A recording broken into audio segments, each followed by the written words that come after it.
ایک رات امیر المومنین سیدنا عمر فاروق رضی اللہ تعالیٰ عنہ اپنے خادم کے ساتھ گشت پر نکلے۔ آپ مدینے کی گلیوں میں لوگوں کے حالات معلوم کرنے کے لیے گھومتے پھر رہے تھے۔ راستے میں چلتے چلتے آپ رضی اللہ تعالیٰ عنہ کو تھکاوٹ محسوس ہوئی تو آپ ایک گھر کی دیوار کے ساتھ ٹیک لگا کر آرام کے گھر سے کھڑے ہو گئے، اور اس دوران صبح نمودار ہوئی اور اس گھر کے اندر سے ایک بڑی عورت کی آواز آئی جو اپنی بیٹی کو دودھ میں پانی ملانے کا کہہ رہی تھی،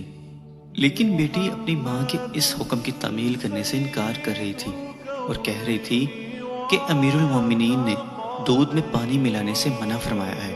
اور بذریعہ منادی اس بات کا اعلان بھی کروایا۔ اس بات پر ماں نے بیٹی سے کہا، اس وقت تو تمہیں عمر نہیں دیکھ رہے جو تم ان سے ڈر رہی ہو۔ اس پر بیٹی نے بہت ہی خوبصورت جواب دیتے ہوئے کہا، اگر عمر نہیں دیکھ رہے تو ان کا خدا تو دیکھ رہا ہے۔ حضرت عمر فاروق رضی اللہ تعالیٰ عنہ اس لڑکی کی اس بات سے بے حد متاثر ہوئے اور گھر جا کر اپنے بیٹوں سے کہا کہ کون ہے جو نکاح کی خواہش رکھتا ہے۔